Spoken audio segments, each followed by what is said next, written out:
മൂപ്പെത്തിയിട്ടും പറിക്കാൻ പറ്റാത്തതിനാൽ മൂക്കിൽ പല്ലു മുളച്ചവരാണ് ഇവരിത്രയും പേരും. അതുകൊണ്ട് കൂട്ടത്തിൽ കൂട്ടാതെ മാറ്റിവെച്ചിരിക്കുന്നു.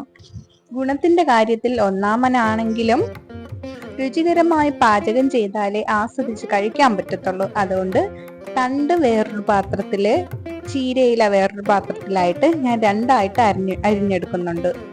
അതാണ് പറയുന്നത്, കറക്റ്റ് സമയത്ത് മൂപ്പ് നോക്കി പറിച്ചില്ലെങ്കിൽ ഇതുപോലെ ഇരിക്കും.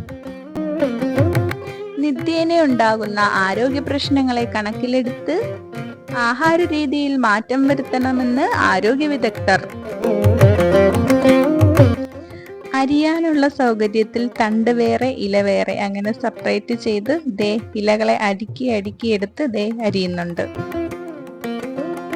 ഗുണത്തിന്റെ കാര്യത്തിൽ രണ്ടുപേരും ഒന്നിനൊന്ന് മിച്ചം, തണ്ടുമതേ ഇലയുമതേ.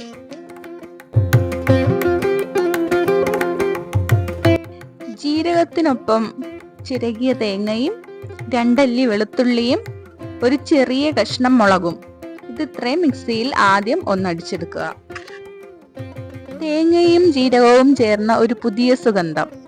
ബാക്കി തേങ്ങ കൂടി ഇട്ടുകൊടുത്ത് അരപ്പ് ഫുള്ള് അരച്ചെടുക്കുക. ഇനി ചെയ്യേണ്ട പ്രധാന ഘടകം, തോരൻ വെക്കാൻ ഉദ്ദേശിക്കുന്ന ചട്ടിയിലേക്ക് മൃദുവായി അരിഞ്ഞ് മാറ്റി വെച്ചിരുന്ന ചീരത്തണ്ടിനെ ആദ്യം ഇടുക.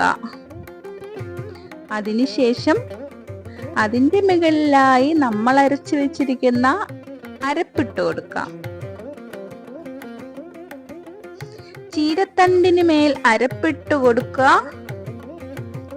അരപ്പിലേക്ക് ഇലയിട്ട് മൂടുക. അതിനു മുമ്പ് ഇതുപോലെ കുറച്ച് അരപ്പ് കഴുകിയ വെള്ളം അതിലേക്ക് ഒഴിച്ചു കൊടുക്കുക. ഇലയിട്ട് മൂടി വാഴയില കൊണ്ടടച്ചു.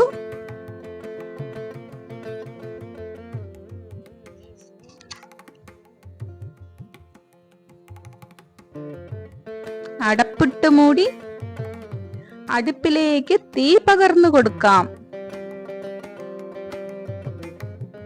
ചെറുതീയിലിരുന്ന് വേവട്ടെ.